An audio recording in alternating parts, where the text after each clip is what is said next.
சடனா வந்து சடனா சிஎம் ஆகிறதுக்கு என்ன அப்ப மத்தவெல்லாம் என்ன இத்தனை வருஷமா உழைச்சவெல்லாம் முட்டாளா? டக்குன்னு வருவோம், நேரா வருவோம், வந்த உடனே நேரா வந்து சிஎம் சேர்ல உட்காந்துட்டு கிரீனிங்ல அப்புறம் மத்தவெல்லாம் அவன் ஐபிஎஸ் முடிச்சுட்டு வந்து உட்காந்துக்கிட்டு ரிசைன் பண்ணிட்டு நாட்டுக்காக வந்து உழைச்சிட்டு இருப்பாப்புல, நாயும் பேயுமா ரோட்ல நடந்துட்டு இருப்பாப்புல, மக்கள் பிரச்சனைக்காக நிற்பாப்புல. விநாயகர் சதுர்த்திக்கு வாழ்த்து சொல்லலை, ஆனா ஓணத்துக்கு வாழ்த்து சொல்றீங்க. உங்களுக்காக தமிழ்நாட்டில் இருக்கக்கூடிய அனைத்து இந்துக்களும் கொண்டாடக்கூடிய ஒரு பண்டிகை, இந்தியாவில் இருக்கக்கூடிய அனைத்து இந்துக்களும் கொண்டாடக்கூடிய ஒரு பண்டிகை. அப்ப உங்க ரசிகர்கள் இந்துக்கள் இல்லையா? எல்லாம் கிறிஸ்தவர்கள் முஸ்லிம்கள் மட்டும்தான் இருக்கிறாங்க. சமூக நீதி, சமத்துவம், சம உரிமை அதை பத்தி எல்லாம் பேசியிருந்தாரு. பெரியாருடைய வழியில நம்ம பயணிப்போம். அவருடைய கொள்கையை யாராலையும் ஃபாலோ பண்ண முடியாது, ஏன்னா அது கொள்கையே கிடையாது. ஆரம்பத்திலே அண்ணாமலை அவர்கள் வந்து லண்டன் பயணப்படுறதுக்கு முன்னாடியே வந்து ஒரு அறிக்கை ஒன்று வெளியாச்சு. 1 கோடி உறுப்பினர்களை வந்து சேர்க்கிறதா இந்த 3 மாத திட்டம் அப்படின்னு சொல்லி காலத்துல விஜய் அவர்களும் வந்து வந்திருக்காரு. ஸோ விஜயை மீறி நம்மளால வந்து 1 கோடி உறுப்பினர்களை நம்ம சேர்க்க முடியும் அப்படிங்கிற நம்பிக்கை இருக்கா? விஜய் மீறி என்ன, விஜய்க்கே வரமாட்டாங்கன்ற அப்புறம் என்ன விஜய் மீறி? என்னை பொறுத்த வரைக்கும் அந்த 26 கேம் எப்படி இருக்குன்னா, உதயநிதி, விஜய், அண்ணாமலை. விஜய் ஏன் அந்த இந்த ஸ்லாட்ல கொண்டு வரேன்னா, Vijay will be an alternative force for DMK, not for பிஜேபியோ இல்லை. எங்களுக்கு ஆல்டர்னேட்டிவ்லாம் கிடையாது. அவரு எங்க லாஸ்ட் விஜய் படம் ஊத்திக்கிச்சா இல்லையா? ஓட் பயங்கர வெற்றியில போயிட்டு இருக்கு. நீங்க தான் சொல்லணும் வெற்றின்ட்டு. ரொம்ப நல்ல ஹிட். எப்படி படம்? எது டிக்கெட் எடுங்க, புக் மை ஷோ நல்ல ஹிட் காட்டுங்க, புக் மை ஷோ காட்டுங்க, காட்டுங்க, ஃபோன் பண்ணுங்க புக் மை ஷோல. வேண்டாம், உனக்கு ரொம்ப எம்பாரஸ்மெண்ட் ஆயிடும் உங்களுக்கு. நானே என் மனைவி என் பையன் பார்க்கணுன்ட்டா விஜயோட ஃபேனு. சூப்பர். என்ன அதெல்லாம் ஒன்றும் கிடையாது, எனக்கும் தான் பிடிக்கும் விஜயை. நான் ஒன்றும் தப்பு சொல்ல. ஆனால் நீங்கள் அரசியல் வரும் பொழுது பிடிக்கிறது எல்லாம் வேற. பையன் அப்பா விஜய்க்கு ஓட்டு போடுங்க அப்படிங்கிற மாதிரி ஏதாவது 3ஆம் கிளாஸ் படிக்கல இருந்தாலும் பையன் ஆசையா கேட்கறான் அப்படின்னு சொல்லும்போது நமக்கு ஒரு அப்பா ஒரு விஷயம் இருக்கும். கேட்க மாட்டான். அவனுக்கு அந்த மெச்சூரிட்டி வரும்போது தெரியும். ஒருவேளை விஜய் அவர்கள் வந்து பாஜகவோடு நான் கூட்டணி வைக்கிறேன், முதல்வர் ஆக்குங்க அப்படிங்கிற ஒரு அறிவிப்போட வந்தா அதை பாஜக ஏத்துக்காது. எனக்கு விருப்பம் இல்லையா? நான் சொல்றது கேளுங்க, எனக்கு விருப்பம் இல்லையா இந்த கட்சி விட்டு நான் வெளியே போயிடலாம். நானே சொன்னேன், வெளிப்படையா சொல்றேன். உனக்கு 1000 ரூபாய் கொடுக்குறானுங்க, நீங்க என்னங்க அப்படின்னா, இல்ல பிரதர் வேண்டாம் பிரதர். 2 பேருக்கு ஆர்குமெண்ட் கோயம்புத்தூர்ல. அதெல்லாம் வேண்டாம், அதெல்லாம் பண்ண எது நம்மள தீர்மானிக்குது? சரி, காசு கொடுத்து தன்மானம்.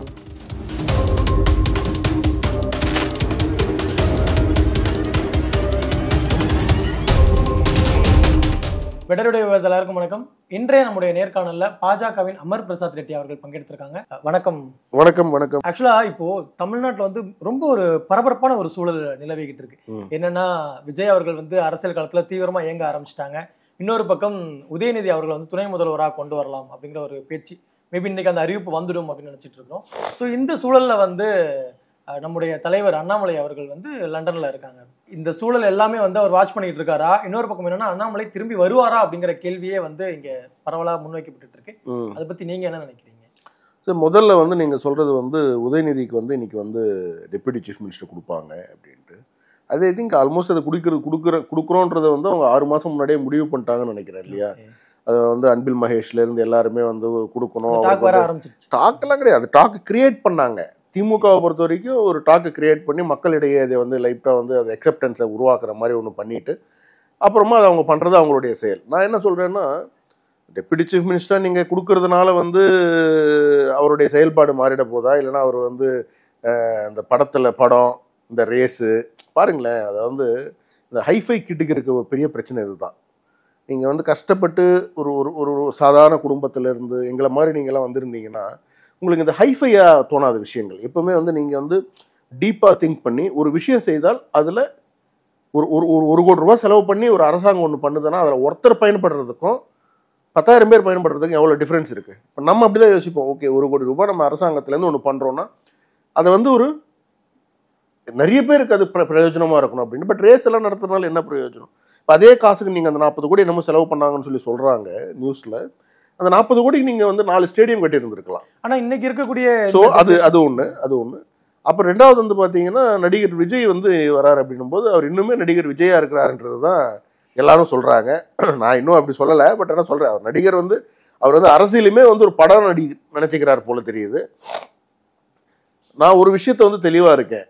அவருக்கு வந்து ரசிகர்கள் தமிழ்நாடுல நிறைய பேர் இருக்கிறாங்க.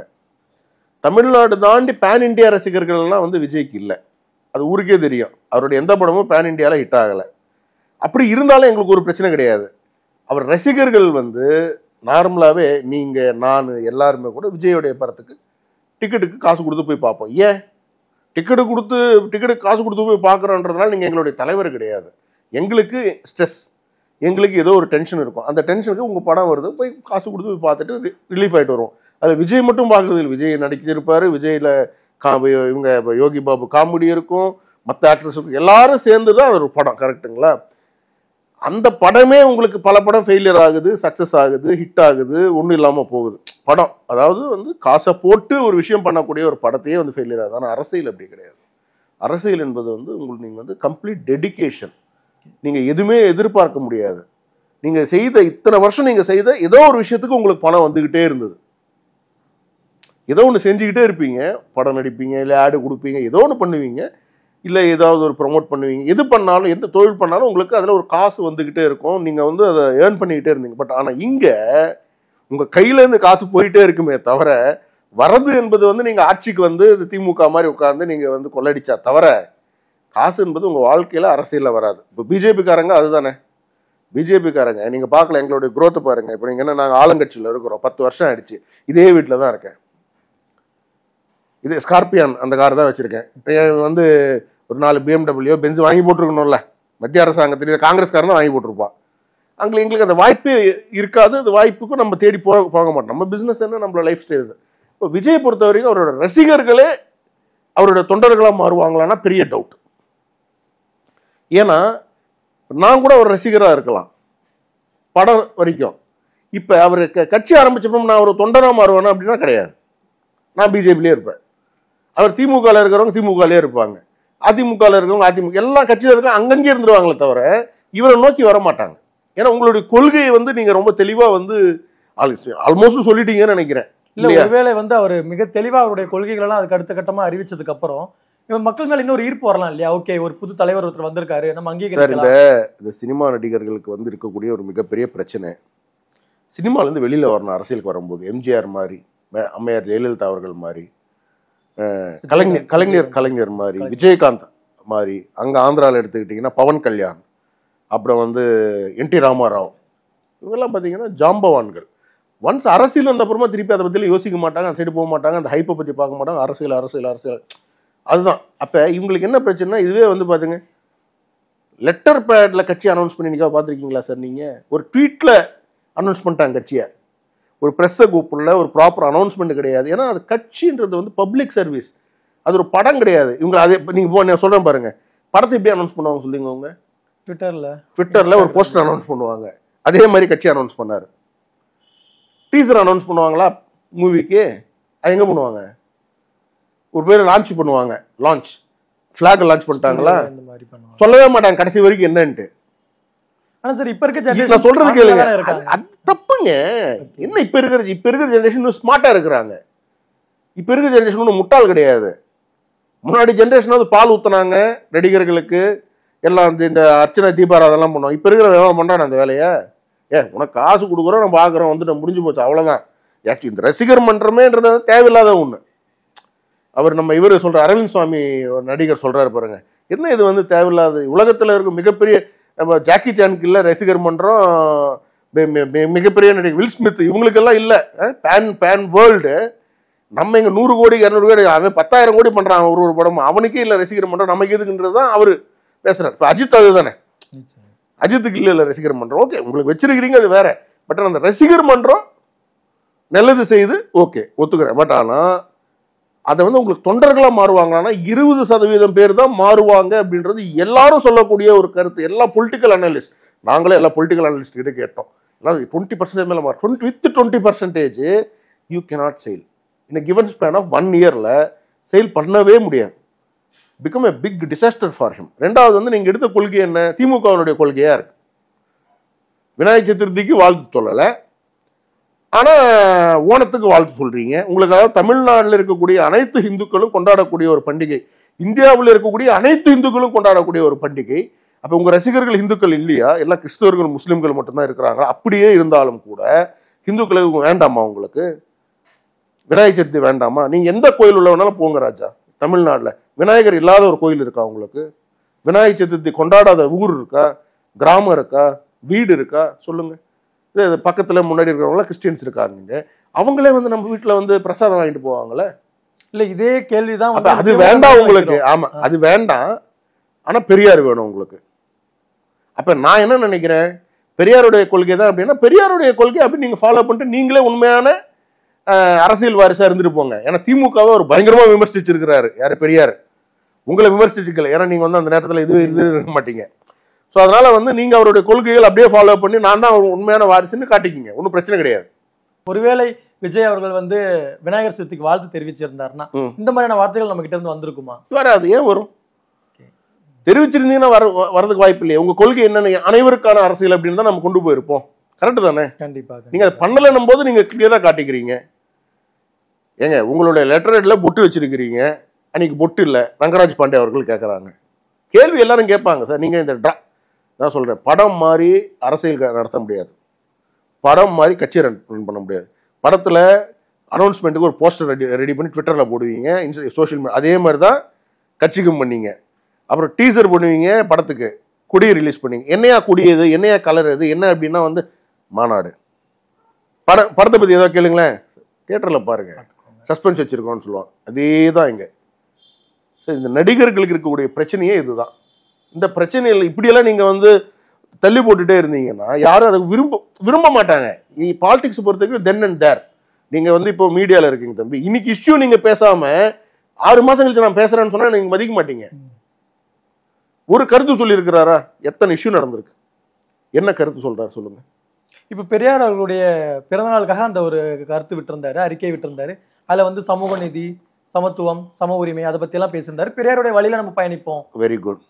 இப்ப ஆல்ரெடி பயணிச்சுட்டு இருக்கிறவங்க யாரு? பெரியாருடைய வழியை தான் பேசிட்டு இருக்காங்க. யாரு? திமுக. அவங்க வீட்டுல யாராவது ஃபாலோ பண்றாங்களா? எல்லாமே அதான். யாராவது அவங்க வீட்டுல ஃபாலோ பண்றாங்களா? அவருடைய கொள்கையை யாராலையும் ஃபாலோ பண்ண முடியாது. ஏன்னா அது கொள்கையே கிடையாது என்பது என்னுடைய கருத்து. அவர் அந்த சூழ்நிலையில அன்னைக்கு இருந்த அந்த நாட்கள்ல வந்து அவருக்கு வந்ததெல்லாம் பேசிட்டு போயிருக்காரு. திமுக காரங்களை பத்தி பேசின வார்த்தைகள்லாம் என்னன்னு சொல்லி பேச முடியுமா வெளியில? பெரியார் பேசினது விடுதலைன்னு ஒரு பத்திரிகை அவர் நடத்தினார்ல, அதை திமுகவை பத்தி பேசினதும், திமுக தலைவர்களை பத்தி பேசினதும், அண்ணாவை பத்தி பேசினதும், இதெல்லாம் நம்ம பேசலாமா? சொல்லுங்க. அவர் பேசின வார்த்தைகள் என்னன்றதை நான் சொல்லவா? நீங்க பீப்பு போடுவீங்க. புரியுதா? ஸோ விஜய் அவர்கள் உண்மையிலேயே பெரியாரை பத்தி தான் ஃபாலோ பண்ண போறாரு அப்படின்னா இருந்துட்டு போங்க, பெரியார் அரசியலை நீங்க பண்ணுங்க. பெரியார் அரசியல் எடுப்படாது. அது எடுப்படாதுன்னு தெரிஞ்ச அப்புறமா தான் முருகர் மாநாடு பண்றாங்க. போன அரசியல்ல முருகருடைய வேலை கையில பிடிச்சிக்கிட்டாங்க. புரியுதுங்களா? அது எல்லாம் இந்த டிராமா எல்லாருக்கும் தெரியுதுங்க. பிஜேபிக்கு கொஞ்சம் நேரம் ஆகுது. ஏன்னா எங்களுக்கு கட்சி வந்து ஆரம்பிச்சு 20-25 வருஷம் தான் ஆகுது. இங்கே தமிழ்நாட்டில் ஒரு ஸ்ட்ராங்கா வரதுக்கு கொஞ்சம் நேரம் ஆகும். பட் ஆனால் இப்போ நம்ம வந்து மாநில தலைவர் திரு அண்ணாமலை அவர்கள் இருக்கிறாங்க. ஒரு யங் டீம் இருக்கு. நம்ம கம்ப்ளீட் டெடிக்கேட்டடாக இருக்கும். நம்மளால நிறைய ஃபோக்கஸ் பண்ண முடியுது. கொஞ்சம் வெல் டு டூ பீப்புளும் நம்ம கூட இருக்கோம் நம்ம எல்லாரும். அதனால வந்து நம்மளால போக முடியும், பெனிட்ரேட் ஆக முடியும். So span of maybe in 1.5 இயர்ஸ்ல வந்து நம்ம கவர்மெண்ட்டை ஃபார்ம் பண்ற அளவுக்கு நம்ம பார்ட்டி பில்ட் ஆயிடும். இப்போ அண்ணாமலை அவர்கள் இருக்காங்க அப்படின்னு சொல்லி நீங்க சொல்றீங்க. நீங்க கேட்ட கேள்வி வருவாரா அப்படின்னு கேட்டீங்க இல்லையா? வர டேட் வேணா சொல்லவா உங்களுக்கு? சொன்னா நீங்க போய் ஏர்போர்ட்ல இன்டர்வியூ எங்க எங்களுக்கு தெரியாதாங்க? டிசம்பர்ல மிகப்பெரிய விஷயங்களுக்கான ஒரு இது நம்ம பண்ணிட்டு இருக்கோம். இப்போ விஜய் மாதிரி நானும் சஸ்பென்ஸா வச்சுக்கிறேன்.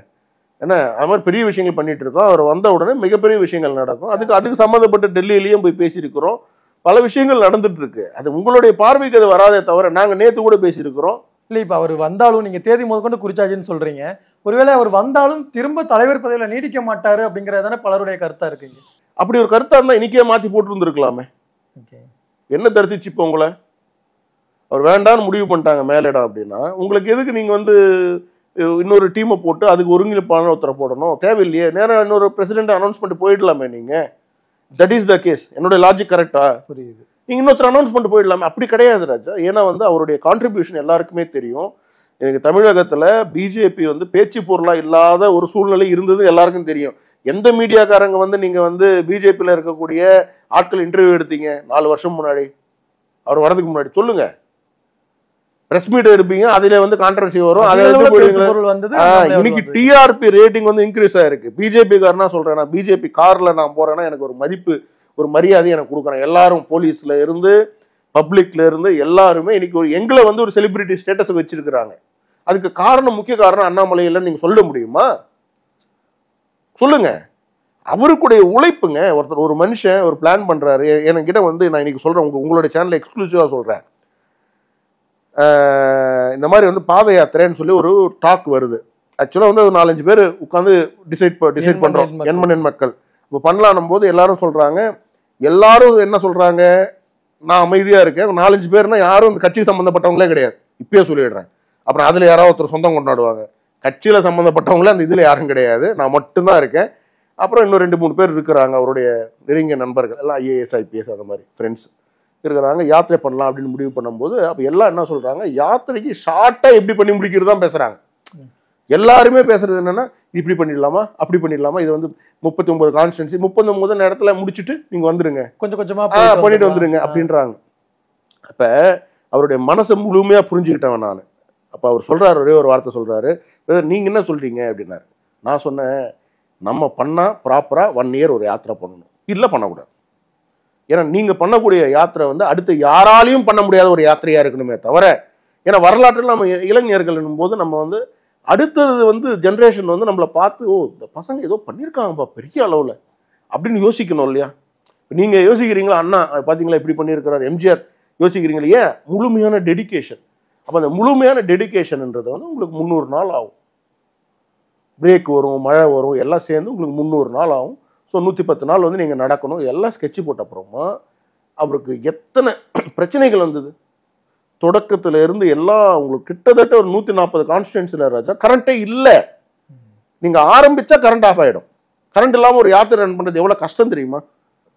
எத்தனை பெண்கள் இருப்பாங்க ஒரு யாத்திரை கூட்டத்துல வந்து, எவ்வளோ நடக்கும் இல்லையா? நமக்கு ஒன்றும் சும்மா சாதாரண ஒரு இதுலயே எவ்வளவு பிரச்சனை நடக்குது. தெருவுல இரவு நேரங்கள்லயே நம்ம நடந்து போயிட்டு இருந்திருக்கிறோம். எவ்வளவு பிரச்சனை. அப்ப அது எல்லாத்தையும் பண்ணி கட்சிக்கு வந்து இன்னைக்கு 18-19% வாக்குகளை கொண்டு வந்து இந்த கூட்டணிக்கு அவ்வளவு தூரம் வந்து ஒரு நல்ல கூட்டணி அமைச்சு அடுத்து ஒரு விஷனோட இருக்கக்கூடிய ஒரு தலைவரை ஏன் வேண்டான்னு சொல்லி யாரா இருந்தாலும் நினைப்பாங்க. தேசத்தையே கண்ட்ரோல் பண்ணக்கூடிய, தேசத்தையே வந்து ஆட்சி நடத்தக்கூடிய ஒரு, அவங்களுக்கு தெரியாதா யாரு வேணும், யாரு அடுத்தது, யார் எப்படி கொண்டு போகணும் அப்படின்ட்டு. நீங்க விஜய் இன்னைக்கு வந்து ஒரு யங் ஃபேஸ்னா வந்து எங்களுக்கெல்லாம் இந்த 39-40 நாங்கள் யங் ஃபேஸ்ன்றோம், அவர் 50. But whatever it is, நீங்க 70 திமுக கம்பேர் பண்ணும்போது அவர் யங் ஃபேஸ் தான்.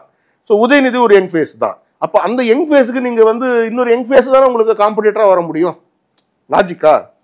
அதனால் அந்த இதை பொறுத்த வரைக்கும், என்னை பொறுத்த வரைக்கும் அந்த 26 கேம் எப்படி இருக்குன்னா, உதயநிதி, விஜய், அண்ணாமலை, இப்படிதான் கேம் இருக்குமே தவிர இதுதான் கேம். இந்த கேம் உள்ள நீங்க யாரு இந்த கூட்டணி கிட்டீங்களா நீங்க பேசிக்கிங்க. இவரோட விஜயோட அதிமுக இருப்பாங்களா, அவருடைய திமுகவோட காங்கிரஸ் இருக்குமா, இதெல்லாம் உங்களுடைய கணிப்புகள், முக்கிய முகங்கள் தான். இதுதான் உங்களுடைய தீர்மானிக்கும், இதுதான் அரசியலை தீர்மானிக்கும், இதுதான் கொண்டு போகும். விஜய் ஏன் அந்த இந்த ஸ்லாட்ல கொண்டு வரேன்னா, Vijay will be an alternative force for DMK, not for பிஜேபியோ. இல்லை எங்களுக்கு ஆல்டர்னேட்டிவ்லாம் கிடையாது. அவர் நாங்கள் தெளிவாக எங்கள் சித்தாந்தம் என்னன்னு சொல்லிட்டோம், அந்த சித்தாந்தத்தில் தான் கொண்டு போயிட்டு இருக்கோம். நாங்கள் எங்கேயுமே காம்ப்ரமைஸ் ஆகலை. எங்களுக்கு ஓட்டு எடுக்க தெரியாதுன்னு நினைக்கிறீங்களா? சித்தாந்தத்தை விட்டு லைட்டாக வந்து அதிமுக மாதிரி பேசி எங்களால் எடுக்க முடியாதுன்னு நினைக்கிறீங்களா ஓட்டு? பட் எங்களுக்கு அப்படி ஒரு ஓட்டே வேண்டான்றதான் எங்களுடைய கருத்து. உண்மையை பேசுவோம், மக்கள்கிட்ட உண்மையை கொண்டு போவோம். ஆனா இப்ப சமீபத்துல வந்து திமுக தலைவர், முன்னாள் தலைவர் கருணாநிதி அவர்களை பத்தின அந்த நூற்றாண்டு விழாவில் கூட பிரதமர் மோடி அவர்கள் வந்து ரொம்ப பக்கமா அவரை வர்ணிச்சு அவரை வந்து புகழ்ந்து பாராட்டி இருந்தாரு அப்படிங்கிற அந்த கருத்து வந்து ரொம்ப இதா இருந்தது இல்லையா? ஒருவேளை இது வந்து திமுகவுடைய கூட்டணிக்கு வந்து ஒரு முதல் புள்ளியா இருக்கும் அப்படிங்கிற. சார் நீங்க கூட்டணி பொறுத்த வரைக்கும் ஒரு விஷயம் சொல்றேங்க, கூட்டணின்றது டெல்லி முடிவு பண்ணும். ஒருத்தருக்கு ஒரு ரைட்ஸ் இருக்கு, பவர்ஸ் இருக்கு. இந்த பார்ட்டியை பொறுத்த வரைக்கும் கூட்டணி is completely decided by Delhi in concern or in discussion with the state leadership. State leader will have a discussion in the core committee. Core committee will have open discussion with their cadres. இதுதான் party. Okay, இந்த கூட்டணி பொறுத்த வரைக்கும் நாளைக்கு காலையில் நீங்கள் வந்து இந்த கட்சியோட போகணும்னு சொல்கிறாங்க, ஏதோ ஒரு கட்சியோட போகணும்னு சொல்கிறாங்கன்னா போக மாட்டேன்னு சொல்கிறதுக்கு எனக்கு பவர் இல்லை. எனக்கு விருப்பம் இல்லையா, நான் சொல்றது கேளுங்க, எனக்கு விருப்பம் இல்லையா, இந்த கட்சி விட்டு நான் வெளியே போயிடலாம். பார்ட்டின்னு பொறுத்த வரைக்குமா winning elections is very important. நீங்கள் கொள்கை காம்ப்ரமைஸ் இப்போ உங்கள் கொள்கை நான் சொல்கிறேன், திமுகனுடைய கொள்கை என்ன? கடவுள் மறுப்பு. சிவசேனாவோட கூட்டணி இல்லை இல்லையா? நீங்கள் சொல்லுங்க. இருக்காங்க. சிவசேனாவுடைய தலைவர் வீட்டுக்கு முதல்வர் போலியா? அவர் புட்டு வச்சு அழிச்சிட்டாரா? அங்கெல்லாம் பண்ண முடியாது அந்த ட்ராமாவை வந்துட்டு நீங்கள் கஷ்டம். But whatever it is இல்லையா? ஸோ நீங்கள் பிஜேபிக்கு மட்டும் என்ன அப்படி வந்து உங்களுக்கு வந்து ரெஸ்ட்ரிக்ஷனு, மற்ற பார்ட்டிக்கெல்லாம் இல்லாத ரெஸ்ட்ரிக்ஷனு? சிவசேனா எதிர்த்து யாரும் எதிர்த்து ஆரம்பிச்சாங்க? காங்கிரஸ் எதிர்த்து ஆரம்பிச்சாங்க. இன்னைக்கு அவங்களோட கூட்டணியில் இருக்காங்களே, நீங்களும் ஏற்றுக்கிட்டீங்களா? நீங்களும் உட்கார வச்சுக்கிட்டீங்களா முடியல? ஸோ அதை நீங்கள் சொல்லாதீங்க. இன்னைக்கு அலையன்ஸ்ன்னு சொல்லிட்டாங்க, டெல்லியில் வந்து நாளைக்கு அலையன்ஸ்ன்னு சொல்லிட்டாங்கன்னா இன்னைக்கு காலையில் வரைக்கும் சண்டை போட்டிருந்தா கூட நாளைக்கு காலையில் என்ன மச்சான் நல்லா இருக்கீங்களா, என்னம்மாமா அப்படின்னு சொல்லிட்டு போயிட்டே இருக்க வேண்டியதுதான். அப்படி எனக்கு பிடிக்கலையா பண்றதுக்கு? You are always good to leave the party, but you cannot do A rebel activity in the party. இல்லையா? பண்ண முடியாது. பார்ட்டியினுடைய கட்டுப்பாடு அதுதான் கட்டுப்பாடு. நிறைய கட்டுப்பாடுகள் நிறைந்த கட்சி, ஒரு ஆர்கனைசர்டா வந்து போய்கிட்டு இருக்கோம் அப்படிங்கிற மாதிரி சொல்லிட்டு இருக்கீங்க. இப்போ தலைவர் அண்ணாமலை அவர்கள் வந்து இப்போ இங்க இல்ல, திரும்ப வருவாரு, அவர் தான் அடுத்தடுத்து பயணிக்க போறாரு, நீங்க ரொம்ப தெளிவா சொல்லிட்டு இருக்கீங்க.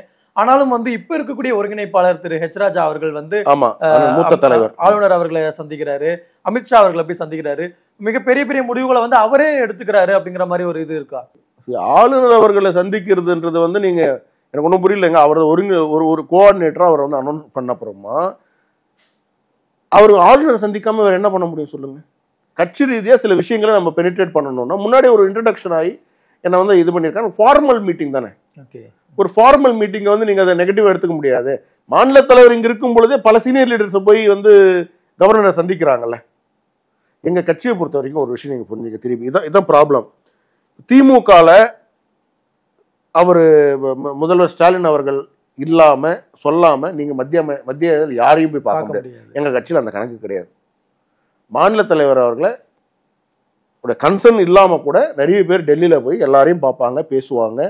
திருப்பி ஒரு ஃபார்முலா வந்து இவங்களை பார்த்தேங்க அது உங்களுக்கு விருப்பம் இருந்தால் நீங்க சொல்லுவீங்க. இதுதான் எங்க party. This party is like நீங்க ஏன் இப்படி இருக்கீங்கன்னு நீங்க கேட்கக்கூடாது. பார்ட்டி அவ்வளவுதான். இது வந்து இப்படிதான் இந்த பிக்சரே இருக்கு. ஏன்னா எதனால வந்து இப்படி இருக்குன்னா எங்களுடைய இன்டென்ஷன் எல்லாமே பப்ளிக் மோட்டிவ், சோஷியல் இன்ட்ரெஸ்ட் இருக்கும் எல்லா லீடர்ஸ்க்குமே. அதனால வந்து இங்க ஒன்றும் லாபி நடக்காது. அப்படியே நாங்க லாபி பண்ணோம்னு நினைச்சாலும் மினிஸ்டர்ஸுங்க அது இடம் கொடுக்க மாட்டாங்கன்றது தெரியும். அதனால அந்த ஃப்ரீடம் கொடுத்துருப்பாங்க. கவர்னரை சந்திச்சாரு, அமித்ஷாஜி அவரை சந்திக்கும் பொழுது நான் டெல்லியில இருந்தேன். நாங்கள் ரெண்டு பேரும் நான் அண்ணனோட உட்காந்து ரொம்ப நேரம் பேசிட்டு இருந்தோம். அங்கே என்ன சொன்னாங்கன்றதெல்லாம் எனக்கு நல்லா தெரியும். எல்லாருமே சொல்றத வந்து எங்களுக்கு 3 மாசம் எந்த ஆக்டிவிட்டியும் கிடையாது. ஒன்லி மெம்பர்ஷிப் டிரைவ் தான். நீங்க நானே பண்ணணும்னு நினைச்சாலும் ஒரு நிகழ்ச்சி பண்ண முடியாது. பார்ட்டி பர்மிஷன் கொடுக்காது. நான் நாளைக்கு ஏதோ ஒரு ஃபுட்பால் மேட்ச் நடக்குதுன்னா முடியாது. நான் என் பேரை போட்டோன்னா நடத்திக்கலாம். இல்ல இப்ப சொன்ன மாதிரி இந்த 3 மாதங்கள் வந்து நாங்க உறுப்பினர் சேர்க்கை அப்படின்னு சொல்லிட்டு இருந்தீங்க. ஸோ ஆரம்பத்திலே அண்ணாமலை அவர்கள் வந்து லண்டன் பயணப்படுறதுக்கு முன்னாடியே வந்து ஒரு அறிக்கை ஒன்று வெளியாச்சு. 1 கோடி உறுப்பினர்களை வந்து சேர்க்கறதா இந்த 3 மாத திட்டம் அப்படின்னு சொல்லிட்டு. இந்த 1 கோடி அச்சீவ் பண்ணிட்டோமா? 1 கோடியில கிட்டத்தட்ட வந்து நம்ம வந்து ஐ திங்க் நேத்தோட ஒரு பேஸ் முடிஞ்சிருக்கு. அப்புறம் அக்டோபர் 2nd 3rd ஆரம்பிச்சு திருப்பி 15th வரைக்கும் இருக்கு. நம்மளுடைய அச்சீவ்மெண்ட் 1 கோடி இல்லை, அதுக்கு மேல தாண்டி தான் நம்மளுடைய இலக்கை வச்சிருக்கோம், தாண்டி வச்சிருக்கோம். அதுல நாங்க நினைச்ச இலக்கை உறுதியா வந்து நம்ம அச்சீவ் பண்ணிடுவோம்ன்றது வந்து என்னுடைய கருத்து. இப்ப காலத்துல விஜய் அவர்களும் வந்து வந்திருக்காரு. ஸோ விஜயை மீறி நம்மளால வந்து 1 கோடி உறுப்பினர்கள் நம்ம சேர்க்க முடியும் அப்படிங்கிற நம்பிக்கை இருக்கா? விஜய் மீறி நான் விஜய்க்கே வரமாட்டாங்கன்ற அப்புறம் என்ன விஜய் மீறி? நாங்க ஆல்ரெடி எஸ்டாப்ளிஷ்டு பார்ட்டிங்க. கரண்ட் எலெக்ஷன்ஸ்ல 50 lakh ஓட்டு வாங்கியிருக்கோம். எங்க பார்ட்டி மட்டும், அலையன்ஸ் கிடையாது. எங்க பார்ட்டி மட்டும் 50 லட்சம் ஓட்டு, ஒரு ஓட்டுக்கு 1 ரூபாய் காசு கொடுக்காம வாங்கியிருக்கோம். காசு கொடுங்கன்னு சொல்லிட்டாங்கன்னு நினைச்சிக்கங்க, அது வேற கணக்கு. காசே வேண்டாம், கொடுக்க கூடாது. ஏன்னா ஒரு கேண்டிடேட் எடுக்கக்கூடிய முடிவு. நீங்க எதிர்த்து நிற்கக்கூடிய 100 கோடி ரூபாய் செலவு பண்ணி பண்றான்னு நினைச்சிங்களா திமுகவில் இருக்கிறவங்க? அப்ப அந்த கேண்டிடேட் ஒண்ணுமே செலவு பண்ணாம களத்துல நின்று 50 லட்சம் ஓட்டு வாங்குறாங்கன்னா எவ்வளவு பெரிய விஷயம் யோசிச்சு பாருங்க. வாங்கியிருக்கோம். விஜய் ப்ரூவ் பண்ணிருக்காரா? எங்க லாஸ்ட் விஜய் படம் ஊத்திக்கிச்சா இல்லையா? ஓட் பயங்கர வெற்றியில போயிட்டு இருக்கு. நீங்க தான் சொல்லணும் வெற்றின்ட்டு. ரொம்ப நல்ல ஹிட். எப்படி படம்? எது டிக்கெட் எடுங்க, புக் மை ஷோ நல்ல ஹிட் காட்டுங்க, புக் மை ஷோ காட்டுங்க, காட்டுங்க, ஃபோன் பண்ணுங்க புக் மை ஷோல. வேண்டாம், உனக்கு ரொம்ப எம்பாரஸ்மெண்ட் ஆகிடும். உங்களுக்கு தேட்டர் ஒன்று அசோசியேஷன் என் ஃப்ரெண்டு, யாருக்கிட்ட நீங்கள் வடை சுடுறீங்க சொல்லுங்கள்? எல்லா மால்ஸும் இருக்கிறவன் எம்டி எல்லாம் இங்கே கிடையாது, எல்லாம் மும்பையில் இருக்கிறவன் எல்லாம் ஃப்ரெண்ட்ஸு. நான் தான் சொன்னேன், ஃபீனிக்ஸினுடைய ஓனர் என் ஃப்ரெண்டு. டிக்கெட் வேணும், ஃபர்ஸ்ட் டே ஃபர்ஸ்ட் ஷோ. நானும் என் மனைவி என் பையன் பார்க்கணுன்ட்டான், விஜயோட ஃபேனு. ஓ சூப்பர். என்ன அதெல்லாம் ஒன்றும் கிடையாது, எனக்கும் தான் பிடிக்கும் விஜயை, நான் ஒன்றும் தப்பு சொல்ல. ஆனால் நீங்கள் அரசியல் வரும்பொழுது பிடிக்கிறது எல்லாம் வேற. பையன் அப்பா விஜய்க்கு ஓட்டு போடுங்க அப்படிங்கிற மாதிரி ஏதாவது 3ஆம் கிளாஸ் படிக்கல, இருந்தாலும் பையன் ஆசையா கேட்கறான் அப்படின்னு சொல்லும் போது நமக்கு ஒரு அப்பா ஒரு விஷயம் இருக்கும். கேட்க மாட்டான். அவனுக்கு அந்த மெச்சூரிட்டி வரும்போது தெரியும் யாருக்கு ஓட்டு போடணும்ட்டு. அவன் ஓட்டு போடணுன்ற மெச்சூரிட்டி வரும்போது அவனுக்கு தெரியும் யாருக்கு போடணும் யாருக்கு போடக்கூடாது, யாருக்கு போட்டா கரெக்டா இருக்கும். ரசிகர்களா பார்க்க கூடாது. ஒரு leadership quality is different. Leadership குவாலிட்டின்றது பல விஷயங்கள். இத்தனை நாள் உங்களை தொடாமல் நீங்கள் வந்து ஒரு ஹீரோவாக இருந்தீங்க. உங்களை கூட்டத்தில் கூட உங்களால் போக முடியாது. பவுன்சர்ஸ் வேணும், அப்படி வேணும், இப்படி வேணும், உங்களை தொடக்கூடாது. நீங்கள் யாத்திரையில் தலைவர் அண்ணாமலை அவர்களை கிட்டத்தட்ட ஒரு ஸ்ட்ரெச்சில் வந்து 20,000 பேர் இருக்குன்னா 20,000 பேரும் கை கொடுப்பாரு.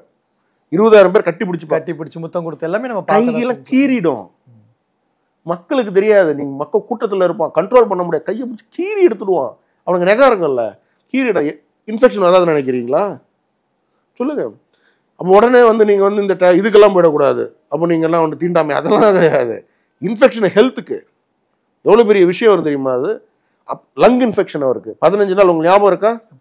அறிக்கையாகவே நம்ம வந்து கொடுத்துருந்தோம். முடியல, லங்கில் ஸ்காரே விழுற அளவுக்கு போயிடுச்சு. ஏன்னா அவ்வளோ டஸ்ட் இன்டேக். இதெல்லாம் முடியுமா உங்களால்? ஏங்க கேரவன்லேயே இருந்துக்கிட்டு அப்படியே நேராக போனோடனே கட் ஷூட் இல்ல. இப்போ அதெல்லாம் எடுத்து இப்போ வெளியில வர ஆரம்பிச்சாரு இல்லையா? எங்க வராரு? இப்போ கூட 2-3 முறை வந்து அவர் டைம் சொன்னாரா? மீடியாக்கு அனௌன்ஸ் பண்ணாரா பெரியார் திடலுக்கு நான் வரேன்ட்டு? பெரியார் திடல்ல, பெரியார் அந்த இருக்கிற இடத்துல அவர் வந்தா வந்து பயங்கர மாஸ் கூட்டம் வந்துரும் அப்படிங்கறதுனால சொல்லுங்க. வருதா வரலையா அப்புறம் பாத்துப்போம். நீங்க சும்மா உங்களுக்கு நீங்களே இப்ப பில்டப் கொடுத்துப்பீங்களா? சொன்னா கூட்டம் வந்துடும். அது கூட்டம் வரட்டுமே, அரசியல் கட்சி தலைவர் தானே, உங்களோட ஸ்ட்ரென்த்தை காட்டுங்க. இல்ல அந்த ஸ்ட்ரென்த்தை காட்டுங்கன்னு சொல்றீங்க இல்லையா, அதுக்கான முன்னோட்டமா தான் அந்த மாநாடை வந்து வச்சிருக்கோம். ஐயே என்ன படமாங்க இது? நான் வந்து ஃபர்ஸ்ட் போஸ்டர் ரிலீஸ் பண்ணுவேன், அதுக்கப்புறம் டீசர் ரிலீஸ் பண்ணுவேன், அதுக்கப்புறம் ட்ரைலரு, அதுக்கப்புறம் வந்து என்னங்க படமாங்க இது? கட்சி ஆரம்பிச்சுட்டு என்ஜிஓ பாலிடிக்ஸ் பண்ணிட்டு இருக்கீங்க நீங்க. டெய்லி எவ்வளவு விஷயங்கள் நடந்துட்டு இருக்கு, எதை பத்தியும் கருத்து சொல்ல மாட்டேன்றீங்க. கருத்தே சொல்ல பயமா உங்களுக்கு? திமுகவை பார்த்தா, உதயநிதி பார்த்தா பயமா உங்களுக்கு? நீங்க பேசினாதான், வாயை திறந்தாதான் உங்களுக்கு வந்து நீங்க உங்களுடைய கொள்கை என்ன, உங்களுடைய ஸ்டெபிலிட்டி என்ன, உங்களுடைய பாலிடிக்ஸ் என்னன்னு தெரியும். பேசாமலேயே இருந்துகிட்டு நான் திருப்பி சொல்றேன் பாருங்க, அந்த மாநாட்டில் ஒரு பெரிய ஸ்கிரிப்ட் எழுதிட்டு வந்து டைலாக் ஒப்படைச்சிட்டு போயிடுவாப்ல. ஸ்கிரிப்ட் யார் எழுதுறாங்கன்னு சொல்லட்டுமா? இதுக்கு வேண்டாம், நான் வந்து யாரையுமே கொச்சப்படுத்த வேண்டாம்னு நினைக்கிறேன். ஏன்னா வந்து ஒரு அரசியல் கட்சியில இருக்கிறீங்க, யூ ஹேவ் டு அட்ரஸ். இவ்வளவு பெரிய பிரஸ்ஸை கேட்கறேன் நான், உங்களால கேட்க முடியாதா கேள்வி விஜய் கிட்ட? அது தொடர்ந்து அடுத்தடுத்த கட்டங்கள் அவருடைய வரும்போது நம்ம கேட்க முடியும் அப்படிங்கிறது. சடனா சிஎம் ஆகிறதுக்கு என்ன அப்ப மத்தவங்க எல்லாம் என்ன இத்தனை வருஷமா உழைச்சவங்க முட்டாளா?